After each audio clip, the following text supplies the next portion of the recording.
Bom dia, meus irmãos, a paz do Senhor a todos. Sejamos todos bem-vindos ao nosso tempo de Escola Bíblica Dominical. Convidamos você a pegar a sua Bíblia e já abrir para o Salmo de número 22, que é o Salmo que nós vamos estudar hoje. Se você tem acompanhado as nossas transmissões, tem participado da nossa Escola Bíblica, você acompanhou o Salmo de número 20, em que há uma oração em favor do rei. Eles iriam passar por um momento de dificuldade, então eles oram em favor do rei, para que o rei e todo o povo pudesse voltar vitorioso da guerra. Quando a gente chega no Salmo 21, houve todo aquele momento de alegria, de euforia pela vitória alcançada na guerra. E aí então a gente terminou o Salmo 21 num astral muito alto. Porém, quando a gente chega no Salmo 22, a gente percebe que o astral muda totalmente. Começou com uma grande festa lá no Salmo 21 e agora no Salmo 22 já começa: Deus meu, por que me desamparaste? Só fazendo a passagem do Salmo 21 para o Salmo 22 e desde, na verdade, até do 20, a gente já aprende uma lição muito preciosa para a nossa vida. E qual é esta lição? A lição é que nós temos momentos em que estamos clamando por um problema que poderá acontecer ou que já está acontecendo. Outros momentos nós estamos alegres e eufóricos pela bênção recebida, mas haverão momentos novamente em que estaremos perguntando: Deus, onde o Senhor está? A nossa vida ela é uma vida dinâmica, em que nós temos momentos de grande euforia, mas outros momentos em que nós estamos em crise. E o Salmo 22 é um destes momentos que nós vamos encontrar o salmista passando por algumas situações bem difíceis. E ao olharmos para o texto, então, a gente consegue perceber isso e queremos fazer a leitura com os irmãos. Salmo de número 22 diz assim: Deus meu, por que me desamparaste? Por que estás longe de dar-me livramento, longe das palavras do meu clamor? Meu Deus, eu clamo de dia, mas tu não me ouves, também de noite, mas não encontro sossego. Contudo, tu és santo, entronizado sobre os louvores de Israel. Nossos pais confiaram em ti, confiaram e tu o livrastes. Clamaram a ti e foram salvos. Confiaram em ti e não se decepcionaram. Mas eu sou verme e não um homem, alvo de zombaria dos homens e desprezo pelo povo e desprezado pelo povo. Todos os que me veem zombam de mim, mexem os lábios e balançam a cabeça, dizendo: ele confiou no Senhor, que ele o livre e o salve, pois ele quer o seu bem. Mas tu foste quem me tirou do ventre e me sustentou quando eu ainda estava nos seios de minha mãe. A ti fui entregue desde o meu nascimento, tu és o meu Deus desde o ventre de minha mãe. Não te distancies de mim, pois a angústia está perto e ninguém pode me acudir. Muitos touros me cercam, fortes touros de Bazã me rodeiam, abrem a boca contra mim, como um leão que despedaça e ruge. Como água me derramei, e todos os meus ossos se deslocaram. Meu coração é como cera, derreteu-se dentro de mim. Minha força secou como um caco de barro, e a língua grudou-se no céu da boca. Tu me lançaste no pó da morte, pois cães me rodeiam. Um bando de malfeitores me cerca. Perfuraram-me as mãos e os pés. Posso contar todos os meus ossos. Eles me olham, ficam a me observar. Repartem entre si minhas roupas e tiram sorte sobre minha túnica. Mas tu, Senhor, não te distancies de mim. Minha força, apressa-te em socorrer-me. Livra-me da espada e a minha vida do poder dos cães. Salva-me da boca do leão, sim, livra-me dos chifres do boi selvagem. Então anunciarei teu nome aos meus irmãos e te louvarei no meio da assembleia. Vós que temeis o Senhor, louvai-o. Todos vós, filhos de Jacó, glorificai-o. Temei-o todos vós, descendência de Israel, porque não desprezou nem rejeitou a aflição do aflito, nem dele escondeu o rosto. Pelo contrário, ouviu quando clamou. O meu louvor na assembleia vem de ti. Cumprirei meus votos na presença dos que o temem. Os humildes comerão e ficarão satisfeitos, e os que buscam o Senhor o louvarão. Que o vosso coração viva eternamente. Todos os confins da terra se lembrarão e se converterão ao Senhor, e todas as famílias das nações se prostrarão diante dele, porque o reino é do Senhor, é ele quem governa as nações. Todos os poderosos da terra comerão e adorarão, e todos os que descem ao pó se prostrarão diante ou perante ele.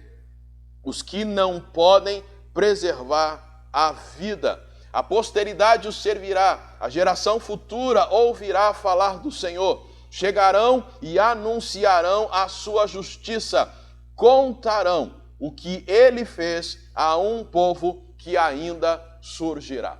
Vamos orar? Senhor Deus e Pai, fala conosco nesta manhã, fala conosco por meio deste salmo, assim como ao longo dos anos o Senhor tem usado o mesmo texto para falar ao coração de milhares e milhares de pessoas que têm se curvado diante do Senhor, ou que têm tido esta oportunidade de curvar-se diante do Senhor, recebendo de Ti a salvação. Fala conosco, é o que pedimos ao Senhor em nome de Jesus. Amém. Ok, vocês possivelmente perceberam que várias coisas que é dito nesse salmo, que é escrito por Davi, não diz respeito a Davi, mas diz respeito ao Messias, a Jesus. O que a gente então percebe, e a gente chama esse salmo de um salmo messiânico. Davi foi inspirado por Deus para escrever algo que ele estava vivendo, mas dentro do que ele escreveu sobre ele, houve algumas coisas que foi além daquilo que ele estava vivendo. E o que foi além, especificamente nesse salmo, diz respeito ao Messias, e falaremos mais daqui a pouco. Mas vejamos a introdução do salmo.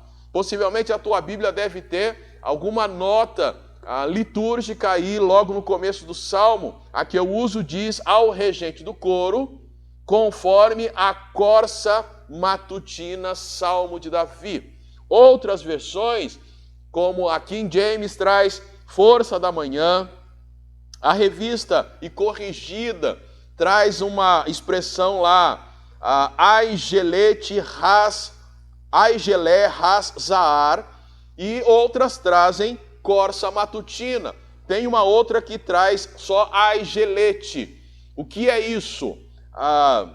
Parece-me também que tem uma outra versão que traz a ideia de ajuda. O que seria essa corça matutina? Há uma discussão, ou na verdade há estudos para tentar entender o que Davi quis dizer aí. A palavra corça, que é aigelete com J, aigelete, é muito parecida com a palavra ajuda. E a palavra ajuda é aejalute, com J também. Então, aejalute, ajuda. Aigelete, na verdade, estou até confuso aqui. Aigelete é a palavra corça. E a palavra aejalute, ajuda.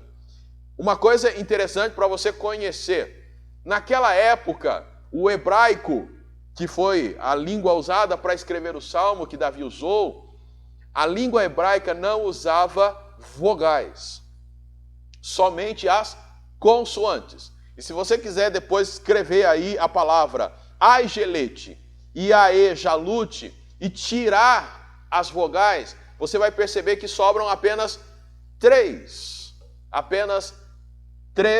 consoantes. A consoante J, L e T. As duas palavras, tanto corça quanto ajuda, é escrito da mesma forma, pensando nas consoantes. E Naquela época não se usava vogais, então ao olhar eles viram JLT, fazendo a transliteração para o português. Seria isso, JLT. JLT podia ser Corsa ou poderia ser ajuda. E aí então a grande dúvida, por isso que nas nossas versões nós temos ou Corsa ou ajuda. Pelo contexto, dá para entender que é ajuda matutina, mas se estiver Corsa, a explicação talvez seja essa, o fato das duas palavras serem praticamente iguais, considerando as consoantes, JLT. Isso é só uma nota, a nota litúrgica que nós temos aí, uma explicação para que você entenda, de repente, lendo versões diferentes, entenda ou consiga se lembrar que é isso basicamente que aconteceu. Mas esse salmo a gente vai dividi-lo em duas partes apenas. A primeira parte vai do versículo 1 até o versículo 21, que é o momento do sofrimento, ou o descrever do sofrimento, e o momento de trevas em que o salmista está vivendo, e o que Messias também, o que Messias iria viver, que Jesus iria passar. Então, do versículo 1 até o 21, essa primeira divisão. E a segunda divisão, do 22 até o 31, versículo 22 até o 31, um momento de alegria, de banquete e de salvação. Por isso que o nosso tema hoje da aula é: o servo sofredor das nações é o Salvador. O servo que sofre, que é o Messias especificamente, cujo texto aqui, várias coisas do Salmo diz respeito a ele. Ele é o sofredor e, ao mesmo tempo, ele é o que oferece salvação, e nós veremos isso no texto. Logo no primeiro versículo, a gente já vê o sofrimento e vemos uma frase que foi usada por Jesus. Vocês talvez perceberam isso na leitura: Deus meu, por que me desamparaste? E você pode já abrir a sua Bíblia lá para Mateus, capítulo 27, e você vai ver o próprio Senhor Jesus usando essa expressão. Mateus 27, verso 46. Mateus 27, 46. Fala assim: por volta da hora nona, Jesus bradou em alta voz: Eli, Eli, lama sabactani. Isto é, Deus meu, por que me desamparaste? Jesus está sendo crucificado, ele já está na cruz, e diz o texto então que chega um determinado momento em que ele clama isso: Deus meu, por que me desamparaste? Nós entendemos que isso que Jesus experimentou foi aquilo que a gente está aprendendo lá em Levítico. Deus santo não coaduna, não habita onde há pecado. Ele não fica junto, ele não participa, não se aproxima, ou alguém que está em pecado não pode se aproximar dele. E o que nós temos com Jesus na cruz, o que é? Jesus levando sobre si os nossos pecados, o pecado de todos nós. Então, digamos assim, Jesus estava carregado de pecado, e uma vez carregado de pecado, o Deus Santo não se aproxima. Então a gente usa a expressão que é como se Deus tivesse virado o rosto, porque ele não combina com o pecado. Jesus, todo cheio de pecado, não porque ele era pecador, mas porque ele assumiu o nosso pecado. E uma vez que ele assume o nosso pecado, ele acaba ficando distante de Deus. E aí então ele clama: Deus meu, por que me desamparaste? Que é também o clamor aí do salmista. Ele está passando por alguma dificuldade. Alguns acreditam que era um momento de enfermidade de Davi, mas a gente não dá para entender ou saber exatamente o que era. O que a gente percebe é que aquilo que ele é levado a escrever é claramente direcionado àquilo que Jesus iria sofrer na cruz. Então o que nós temos aqui é a primeira declaração: Deus meu, por que me desamparaste, dessa primeira parte do Salmo, que vai do versículo 21 do versículo 1 até o versículo 21. E a partir do versículo 2, eu quero chamar a atenção dos irmãos para a gente perceber o seguinte: que a partir do versículo 2, nós vamos ter uma alternância de alguns blocos Em um bloco, a gente vai encontrar o salmista dizendo assim, eu, referindo-se a ele, o questionamento dele, eu clamo, os touros me cercam. Então vai ter essa alternância entre o eu, ele, salmista, e entre o tu.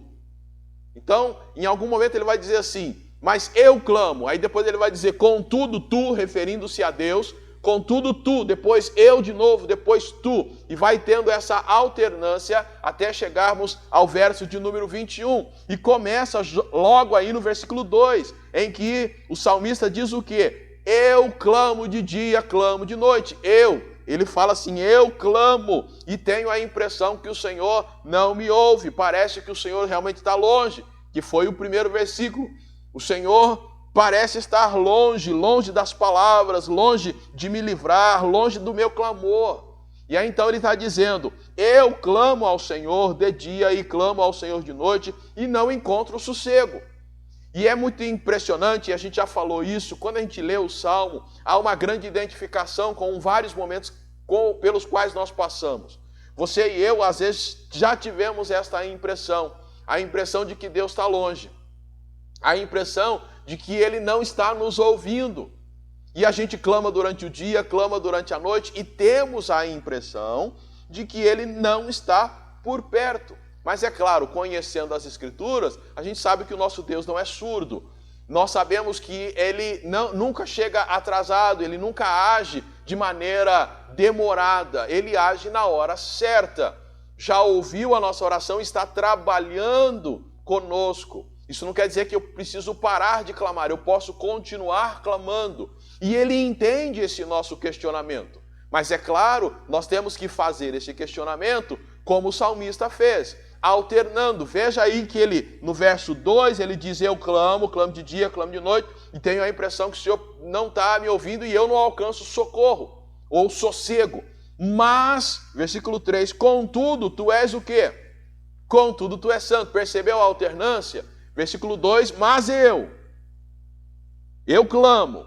E aí o versículo 3, contudo, tu és o quê? O Senhor é santo. E mais do que isso, o Senhor está entronizado. Então o salmista percebe que ele clama, parece não ter resposta, não alcança o sossego, mas ele se lembra, o Senhor Deus é santo, o Senhor Deus é soberano. Quando ele usa essa expressão de entronizado, é a ideia da soberania. E ele vai dizer mais ainda aí dos versículos 3 ao 5, no 4, ele vai falar que os nossos pais confiaram em ti e não foram frustrados. Quer dizer, o Senhor os livrou.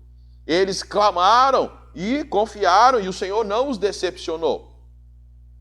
Aí a gente percebe que o salmista, além de reconhecer a santidade e a soberania de Deus, ele tem na sua mente a experiência vivida pelos seus antepassados. Os pais dele contaram, o povo foi contando, olha, Deus fez isso com a gente, nós experimentamos isso. E aí vale uma pergunta muito interessante. O que você recebeu dos seus pais com relação à experiência deles com Deus? O que seus pais te contaram? Como que os seus pais falaram para você da ação de Deus na vida deles?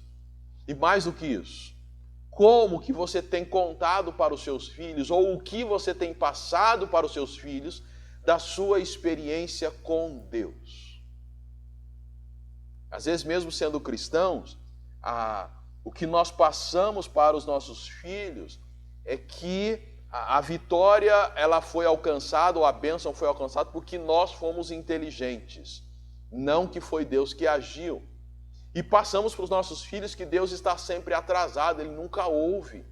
Mas o salmista aqui, ele conta para nós sobre a santidade de Deus, ele entende que Deus é soberano e fala mais do que isso. Olha, os meus pais, os nossos pais, quer dizer, os nossos antepassados, confiaram no Senhor e eles não foram decepcionados porque o Senhor os livrou. Fica aí um desafio para nós como pais, de mostrarmos para os nossos filhos o quanto Deus é bom e o quanto Ele age. Isso não quer dizer que está tudo perfeito, mas quer dizer que naquilo que ainda não está nos seus devidos lugares, como a gente gostaria, Deus está trabalhando e Ele vai fazer o melhor para que a gente possa celebrá-lo o tempo todo. De novo, alterna agora versículo 6, volta para o eu. Mas eu sou verme, ele diz aí, eu sou verme, eu sou alguém que não tem muito valor, e ele vai dizer que as pessoas zombam dele, mexem os lábios, balançam a cabeça e fala, ele confiou em Deus, que Deus venha socorrê-la. Jó teve a mesma lembrança a respeito de verme. Na verdade, Jó falou muito antes de Davi, lá em Jó 25, versículo 6, se você quiser abrir, é um livro antes aí, Jó 25, versículo 6, ele vai dizer, Jó vai falar a respeito dessa questão de verme. Na verdade, é Bildade que está conversando ali com Jó, ele vai falar que o homem é um verme, ele questionando ou rebatendo aquilo que ele entendia que era a presunção de Jó. Então aí o versículo 1 do capítulo 25 de Jó já avisa a gente que é Bildade, o suíta, que está respondendo. Aí ele diz lá no verso 6, quanto mais o homem que é um verme e o filho do homem que é um vermezinho. Então essa era a ideia também lá de Bildade registrado no livro de Jó, que é a mesma ideia que o salmista está usando. Eu sou um verme, eu sou um nada.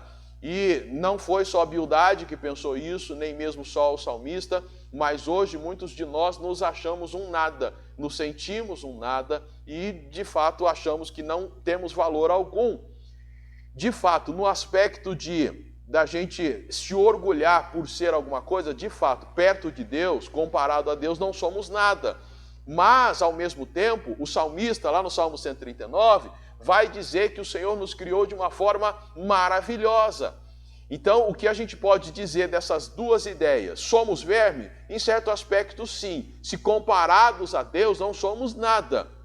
Porém, ao compararmos que fomos criados por Deus, a imagem de Deus, e não vivermos aí na nossa presunção, de fato somos de grande valor e maior valor ainda quando temos Cristo morando em nós por meio do seu Santo Espírito e trabalhando na nossa vida. Mas o salmista aqui está numa situação tão difícil que o que ele se sente é como um verme. E aí a gente tem alguns versículos, de novo, que diz respeito a Jesus. O verso 7 e o verso 8 diz muito respeito a Jesus, onde ele fala que as pessoas, o salmista diz, zombam de mim. As pessoas zombaram de Jesus. Mexem os lábios, balançam a cabeça e falam, ele confiou no Senhor, que o Senhor o livre e o salve, pois ele quer o seu bem. Olha lá, Mateus capítulo 27 novamente. Eu estou usando bastante Mateus, mas Marcos, Lucas vai ter as mesmas ideias, porque eles contam a mesma história, mas eu preferi usar Mateus. Mateus 27, olha aí, Mateus 27, 39. Mateus 27, 39. E os que iam passando blasfemavam contra ele, meneando a cabeça e dizendo, aí eles vão continuar, lá no verso agora 43, confiou em Deus, que ele o livre agora, se lhe quer bem, porque disse, sou o Filho de Deus. Percebe? O que Jesus experimentou ali na cruz foi o que o salmista citou no Salmo de número 22. E aqui a gente tem alguém sendo zombado, no caso Jesus, sem merecer. A gente se lembra, e já citamos isto, que ele estava lá por causa dos nossos pecados. Aquele lugar era nosso. Quem deveria receber toda essa zombaria era eu, seria você, seria a humanidade. Mas Jesus está lá e, sem merecer, ele experimenta toda a humilhação da cruz. De novo agora, próximos versos de 9 a 11, há a troca.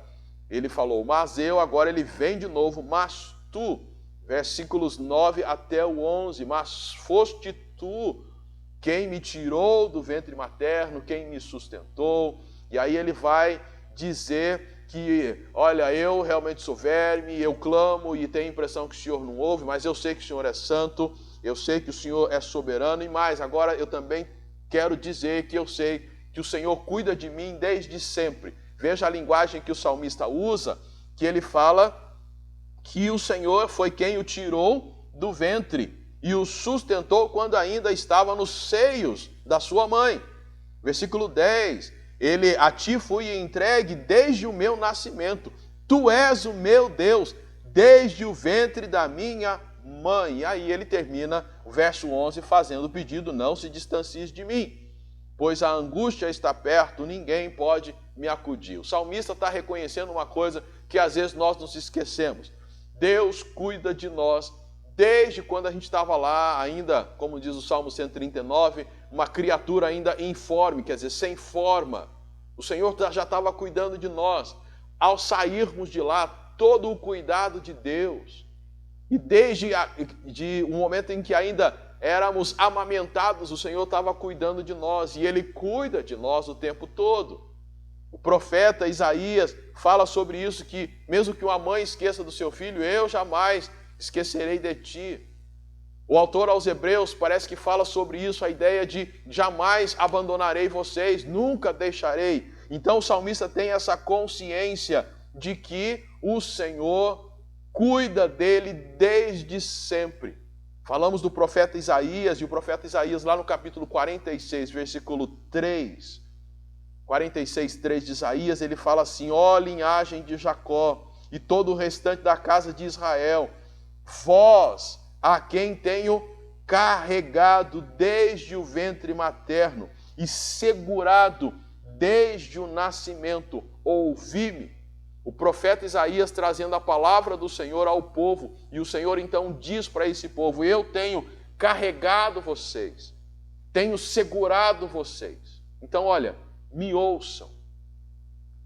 O que o salmista está fazendo aqui, e é o que a gente precisa também lembrar, é que Deus, Ele cuida de nós desde sempre. E talvez a sua história ela seja muito difícil. Muito difícil. Mas por mais difícil que seja a sua história, Deus nunca esteve ausente dela. O Senhor cuida de você. E aí de novo o salmista no versículo 12 volta para o eu. Aí ele vai falar dele de novo. Os touros me cercam, muitos touros me cercam, touros de Bazã, fortes touros me rodeiam. E na verdade ele está usando uma figura de linguagem aqui, porque ele está falando da ideia de um cerco. O que é isso, né? Quando os inimigos atacavam, exércitos inimigos atacavam, eles cercavam toda a cidade. Isso a gente chama de cerco. E então eles vinham, aí a figura que Davi usa, eles vinham tão ferozes como se fossem touros, como se fossem animais ferozes. E eles cercavam a cidade de tal forma que começava a ter escassez dentro da cidade, dando a seguinte opção para quem estava lá dentro: ou se entregava ou morria de fome, de sede, porque eles conseguiam cercar toda a cidade, fechando o fornecimento de água e tudo mais. A exceção, uma das exceções, digamos assim, é a cidade de Massada. Se você nunca leu, leia. Eles conseguiram ficar, não sei, em torno aí talvez de 2 anos, resistindo o exército inimigo que queria invadir ali. E eles conseguiram, porque a captação de água era a água que vinha lá de cima, e eles conseguiam guardar toda essa água ali. Há até hoje lá as ruínas, né? Um sistema de captação de água. Eles tinham cômodos e cômodos e cômodos cheios de alimento, e para chegar lá era praticamente uma fortaleza, no sentido que era no alto do monte, totalmente fechado. O exército inimigo, para chegar lá, tiveram que construir rampa, e eles então foram construindo, e demorou-se anos ali para construir essa rampa. E eles, de fato, não conseguiram, o povo lá dentro conseguiu resistir vários anos, e quando perceberam que não mais daria para resistir, tomaram uma decisão, a liderança tomou uma decisão, e a decisão que eles tomaram lá em Massada foi não se entregarem. E não se entregaram. E para não se entregarem, eles resolveram todos morrerem. E aí então, eles foram todos, a liderança concordou e mataram todos os que estavam ali, todos os líderes foram, os líderes de família foram possivelmente matando uns aos outros. E como que a gente sabe da história, se todos morreram? Na verdade, Flávio Joséfo nos conta que uma mulher, não sei se com 2 ou 3 crianças, se escondeu e depois ela conseguiu, depois que os inimigos foram embora, ao perceber que todos estavam mortos, ela conseguiu então sair e conta essa história. Mas normalmente o cerco era dessa forma, funcionava dessa maneira, eles cercavam como se fossem animais ferozes. E aí Davi vai descrevendo como ele se sentia diante desse cerco, dessa perseguição, dessa situação que ele estava vivendo. Como água me derramei e todos os meus ossos se deslocaram, meu coração é como cera, derreteu-se dentro de mim, minha força secou-se como um caco de barro, a língua grudou no céu da boca. E aí ele vai contando a ideia desse terrível cerco que ele está experimentando, mas ao mesmo tempo ele consegue perceber que Deus continua sendo santo, que Deus é aquele que cuida dele desde sempre. Os versículos seguintes, 16 até o 18, vai dar para a gente uma ideia de novo sobre a pessoa de Cristo. Versículo 16, pois cães me rodeiam, um bando de malfeitores me cercam. E aí, olha só a referência a Cristo, perfuraram-me as mãos e os pés. Isto é a crucificação. Posso contar todos os meus ossos, eles me olham, ficam a me observar. E aí o 18 de novo, referindo-se a Cristo, repartem entre si minhas roupas e tiram sortes sobre a minha túnica. Vai lá de novo em Mateus 27, versículo 35. Mateus 27, o verso 35. Vamos encontrar de novo aquilo que foi dito no Salmo, acontecendo agora com Jesus. Mateus 27, verso 35. Então, depois de o crucificarem, repartiram suas roupas, tirando sorte sobre elas, para que se cumprisse o que havia sido falado pelo profeta. Repartiram entre si as minhas roupas e sobre a minha túnica tiraram sorte. Lucas, João vai trazer a mesma ideia, que repartiram a roupa do Senhor Jesus e tiraram sorte dessas roupas que ele foi zombado. Então, o que a gente tem lá no Salmo, e observe que Mateus chama, digamos assim, o salmista de profeta. E de fato, o Salmo 22 acaba sendo uma profecia a respeito do Messias, um salmo messiânico. Mas o que a gente consegue perceber aqui é que o salmista, por maior que foi o seu sofrimento, não foi maior do que o sofrimento de Cristo. E o que a gente pode aprender é, por maior que esteja sendo o seu sofrimento, ele não é maior do que o sofrimento de Cristo. Por maior que a gente esteja passando por alguma coisa que é realmente desagradável, nunca, qualquer sofrimento que tivermos, superará o sofrimento que Cristo suportou em nosso favor. Então, ler esse salmo é muito mais do que simplesmente ver o salmista sofrendo, mas é ver que Cristo sofreu por nós. E hoje, quando eu passo por problema, eu posso clamar? Posso clamar. Mas não posso esquecer que Deus é santo, que Ele é soberano. Não posso esquecer que Ele cuida de mim o tempo todo. E também não posso esquecer que Ele responde. Versos 19 até o 21. Mas tu, Senhor, não se distancies de mim. Minha força, apressa-te em socorrer-me. Livra-me da espada e a minha vida do poder dos cães. Salva-me da boca do leão. Sim, livra-me dos chifres do boi selvagem. Uma outra versão traz no versículo 21 da seguinte maneira, Revista e Atualizada traz assim, verso 21. Salva-me das fauces, ou das faces, do leão e do chifre dos búfalos. Sim, tu me respondes. Verso 21 também, de uma outra versão, diz, salva-me da boca do leão. Sim, ouviste-me das pontas dos bois selvagens. Salva-me. Sim, tu ouvistes. Então o que a gente tem nesses versículos é o salmista dizendo assim, mas tu me ouves. Eu sei que o Senhor me ouve. Eu sei que o Senhor me escuta. Eu sei que o Senhor jamais me deixa sem resposta. uma vez que eu estou me entregando ao Senhor, eu estou aí buscando, se há coisas a serem confessadas ao Senhor, eu estou confessando, eu estou me entregando por completo ao Senhor, eu tenho certeza que o Senhor me ouve. Então a primeira parte do Salmo, a gente termina no verso 21, o que a gente tem é o salmista clamando, Deus meu, por que me desamparaste? Mas ele vai clamando e ao mesmo tempo ele vai intercalando verdades a respeito de Deus. A primeira delas é que Deus é santo e soberano. A segunda delas é que Deus cuida de nós o tempo todo. E a terceira delas é que Deus responde. E responde não de acordo com aquilo que eu quero, mas de acordo com aquilo que promoverá a glória dele e, de fato, aquilo que eu preciso. E quando a gente chega, então, agora na segunda parte do Salmo, a gente encontra que esse servo sofredor é aquele também que é o Salvador. E agora, a segunda parte, já que o Senhor ouviu, a segunda parte do Salmo tem um tom de festa, de banquete, onde pessoas são convidadas para banquetearem com aquele que está ali recebendo a bênção. E é muito interessante observar que o salmista, dos versículos 22 até o 26, ele celebra esta bênção que ele recebeu do Senhor, e lá no verso 26, no 25, ele fala que vai cumprir os seus votos, cumprirei os meus votos. Primeiro ele começa lá convidando todo mundo, venham cá, ele vai anunciar o nome do Senhor aos irmãos, vai louvar ao Senhor na assembleia, ele chama a todos aqueles que temem ao Senhor, verso 23, para glorificarem ao Senhor, para festejarem ao Senhor, porque ele não desprezou, verso 24, ele não desprezou a aflição daqueles que estavam mal, mas o Senhor ouviu quando clamou. Então, por causa disso, eu vou louvar o Senhor e vou cumprir os meus votos.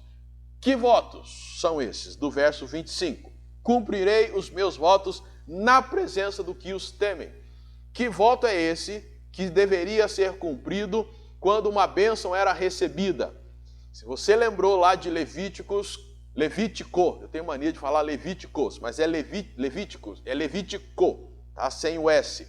Lá, se você lembrou de Levítico capítulo 3, é isso mesmo, é o sacrifício de agradecimento a Deus. Ele fala assim, olha, eu vou cumprir os meus votos, sacrifício pacífico. E quando se oferecia esse sacrifício pacífico, você poderia comê-lo, uma parte dele no dia do oferecimento, e o que sobrasse poderia ser comido no outro dia. Levítico capítulo 7 fala sobre isso, a gente vai chegar lá.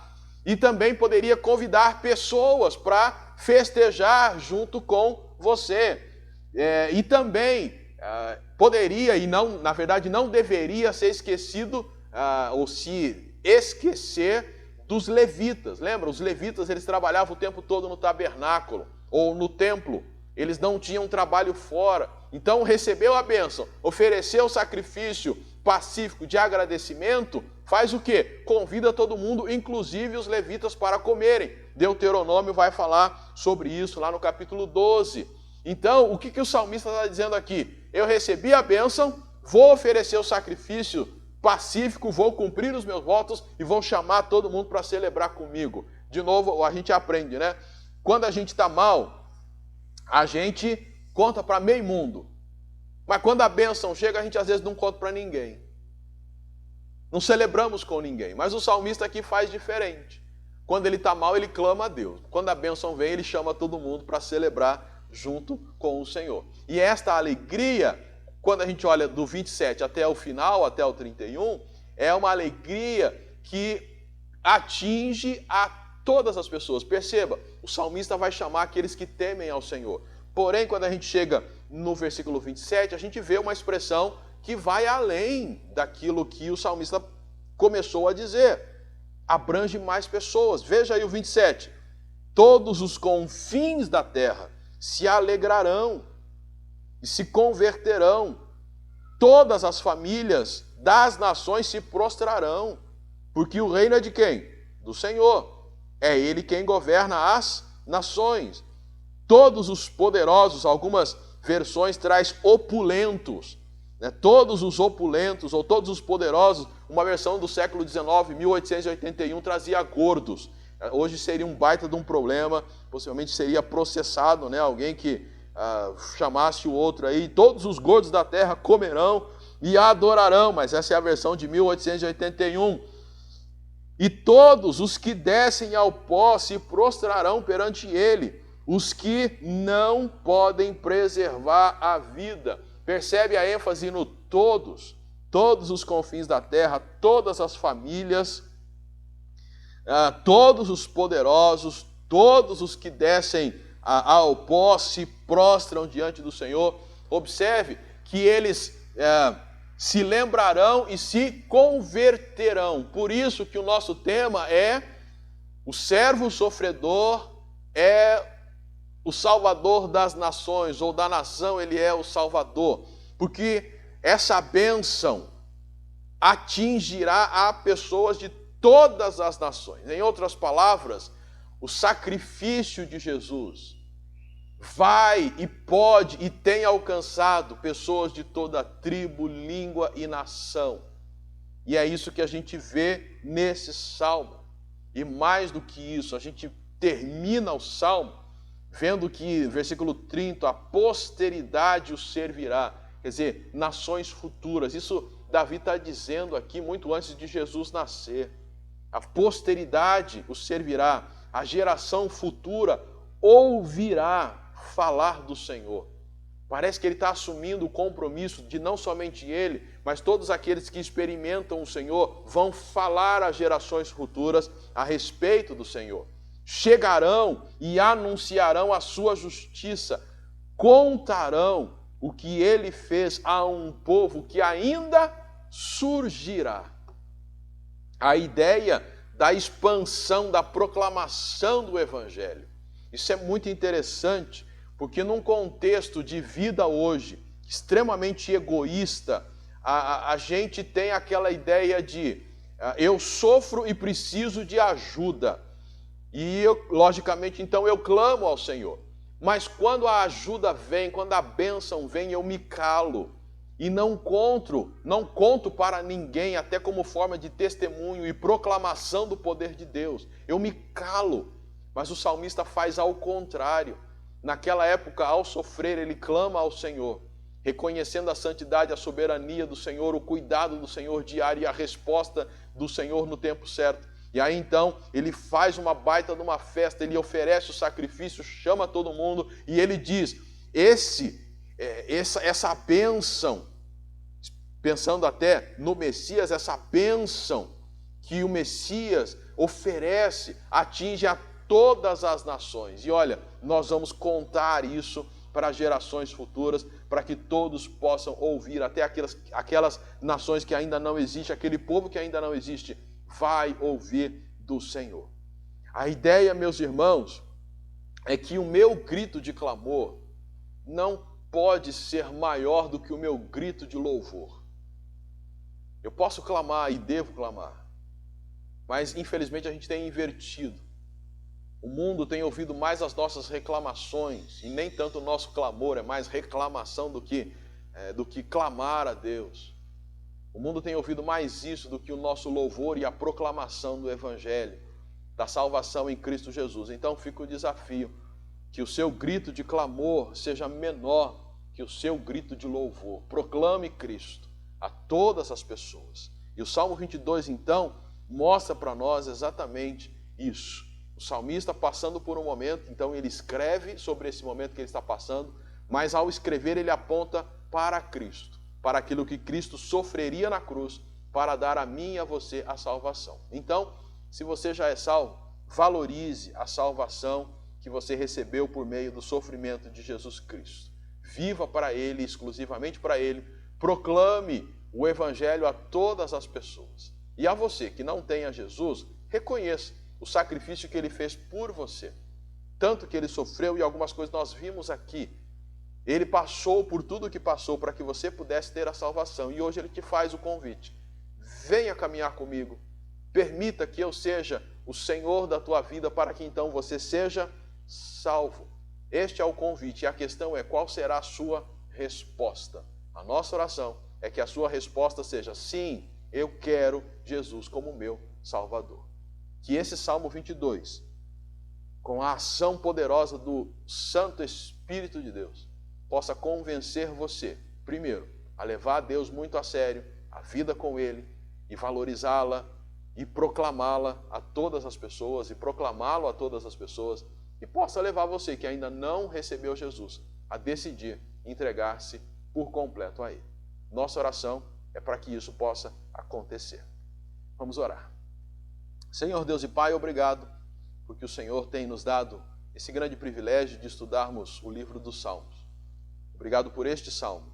Obrigado porque nele ouvimos que Jesus é aquele que sofreu para que todas as nações pudessem encontrar nele a salvação. Que cada pessoa que está ouvindo possa ter este encontro salvífico com o Senhor. E aqueles que já se encontraram com o Senhor possam continuar experimentando cada vez mais do Senhor e proclamando o teu nome a todas as pessoas. Muito obrigado por esta manhã. Somos gratos em nome de Jesus. Amém.